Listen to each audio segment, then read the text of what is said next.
tinanong si Jesus tungkol sa pag-aayuno. Lumapit kay Jesus ang mga alagad ni Juan Bautista at ang wika, "Malimit kaming mag-ayuno, gayon din ang mga Pariseo. Bakit po hindi nag-aayuno ang inyong mga alagad?" Sumagot siya, "Maaari bang magdalamhati ang mga panauhin sa kasalan habang kasama nila ang lalaking ikakasal?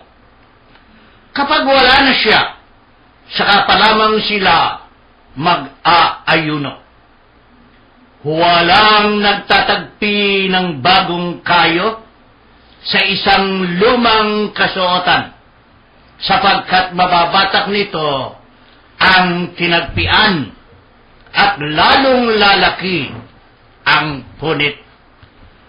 Wala ring nagsisilid ng bagong alak sa lumang sisidlang balat. Kapag gayon ang ginawa, puputok ang balat, matatapon ang alak, at mawawasak ang sisidlan. Sa halip ay isinisilid ang bagong alak sa bagong sisidlang balat, at sa gayoy kapwa nagtatagal." Hanggang dito muna po, at ihingin po natin ng mga aral at paliwanag. Unahin natin si Kuya Jo.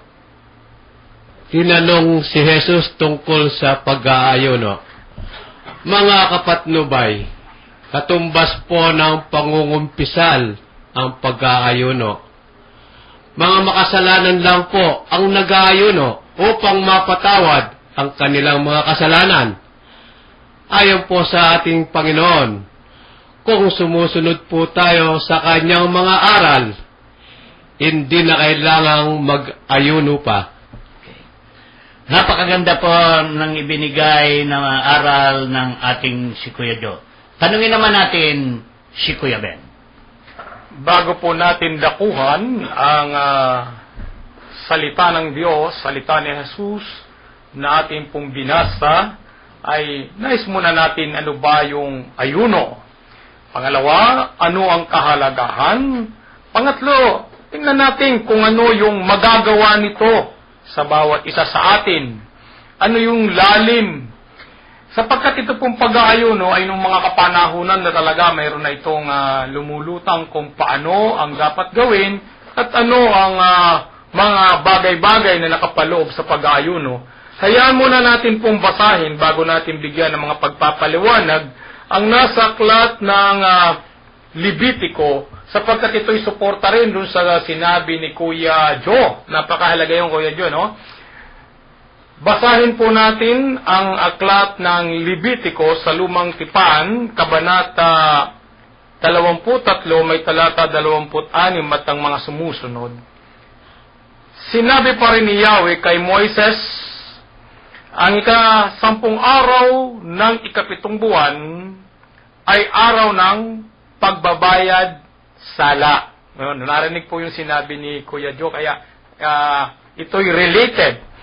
Magkaroon kayo ng banal na pagtitipon. Banal na pagtitipon. Ulitin ko po, no? So, para mamaya ay mas magandang paliwanag. Sa araw ng iyon, mag-aayuno kayo at mag-aalay ng handog na pagkain. Huwag kayong magtatrabaho sa araw na iyon sapagkat isasagawa ang pagbabayad sala ninyo sa harapan ni Yahweh na inyong Diyos. Ang hindi mag-aayuno sa araw na iyon ay ititiwalag sa bayan ng Diyos. Papatayin ko sa harapan ng madla ang sinumang magtrabaho, kaya huwag kayong gagawa ng anuman sa araw na iyon. Ito ay batas na dapat ninyong sundin habang panahon. Sa araw na iyon, huwag nga kayong magtratrabaho mula sa gabi ng ika-9 na araw hanggang sa kinabukasan ng hapon, at mag-aayuno kayo sa mga araw na iyon. So kung makikita po natin, ay may mga bagay na dapat tayong tandaan sa kanyang sinabi. Una, ang pag-aayuno ay gaya ng sinabi ni Kuya Joe, ay pagbabayad sala. Pangalawa, banal na pagtitipon. Napakahalaga nito. Isang banal na gawain ang pag-aayuno.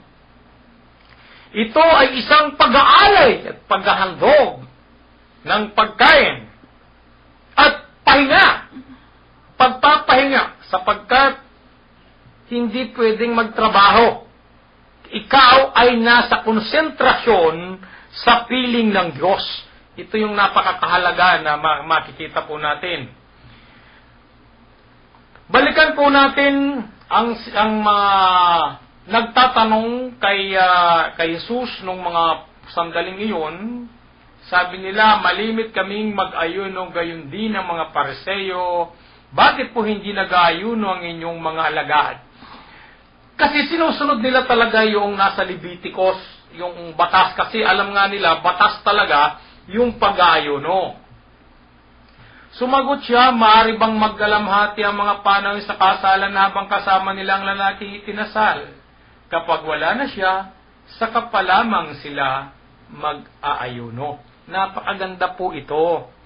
Sa kapanahunan kasi, hindi pa rin matagpuan ng karamihan ang tunay na kahulugan ng ayuno. Ulitin ko po yung 4 na nakalagay doon sa Leviticus. Basahin po ulit natin para maintindihan ulit. Ano po yung unang sinabi? Ang pag-aayuno ay pagbabayad sala, banal na pagtitipon, pag-aalay ng handog na pagkain, at pagmamahinga para makonsentrate ka sa piling ng Diyos sa iyong ginagawa. Yun. May 4 pong nilalaman upang ito ay ating maunawaan. Kasi ang alam natin, tayo pong mga Katolikong Kristiyano, karamihan, pag sinabing pag-aayuno, lalo sa pangmahal na araw, malapit na itong mahal na araw Pag sinabing ayuno, ito yung hindi raw natin pagkakain ng mga karne. Huwag kayong kakain ng karne, yung panahon ng ayuno ngayon. Hindi naintindihan Hindi naunawaan. Ang sinasabi po ng pag-aayuno, ito yung pagbabawas mo ng mga bagay-bagay na sarap buhay. Iwasan muna natin yung puro sarap buhay. Kung ikaw nag-aayuno ka, di ka kumakain ng karne, palagi ka naman sa beer house, Kuya Bert, Kuya Joe, anong klaseng ayuno nga naman to? Di ba? Kung ikaw nga hindi kumakain ng karne, ay dahil lang iniiwasan ang papaniniwala mo ay karneng baboy o karneng baka, pagkatapos may ginagawa ka namang kahalayan, wala rin yung pag-aayunong yan. Sapagkat sabi nga, yung pag-aayuno, kakibat yung pagbabanal. Pagbabayad puri sa iyong mga kasalanan at pagpapakabanal. Yun ang mahalagang dalawang bagay. At pag-aalay. Alam niyo itong aral ngayon na ito, aral ito ngayon doon sa mga kaparian at ito'y pangkalahatan, lalong-lalo na dito sa Pilipinas. Iniaral nila itong 3 bagay na ito Itong 3 ito Mag-aayuno ka sa pamamagitan ng panalangin, nagbabanal, nakikipag-ugnay sa Diyos. Nananalangin ka, nakikipag-ugnay ka sa Diyos. Aalisin mo yung comfort zone ng buhay mo. Ano ba yung comfort zone? Yung sarap buhay. Sarap ka sa kinaupuan mo, sarap ka sa pag-inom mo, sarap ka sa bisyo mo. Alisin mo yan. Sapagkat nga nagpapakabanal ka At ang pangatlo, maghahandog ka. Ano yung paghahandog? Ito ba ibinibigay, ilalagay mo kung saan na kongregasyon? Ibibigay mo na lang basta ito roon na handog mo roon sa altar? Hindi lang po ito Ito yung sinasabi ngayon na sa kapanahunan, magbigay ka sa mahihirap. Ang ganda nga ng aral ngayon Sabi nga po sa simbahan ngayon, sa mga simbahan, yung inyong mga pinag-ayunuhan. Yan yung pinagkatipiran ninyo, yung inyong pinaghirapan na wag nyong kainin, ay maaari nyong ibigay sa charitable. Ibigay nyo sa mahihirap, ibigay nyo sa walang makain, ibigay nyo sa walang damit, bigyan nyo ng pagkakataon na maligayahan ng ibang tao o yung inyong kapwa upang sila ay mamuhay din ng maayos, makakain naman din sila ng maayos mula doon sa pinag-ayunuhan mo. Ito yung paghahandog at pag-aalay. Ang problema, hindi pa rin ito naiintindihan ng iba po nating mga kapwa mananampalataya. Kaya uulitin po natin, ang pag-aayuno ay pagbabayad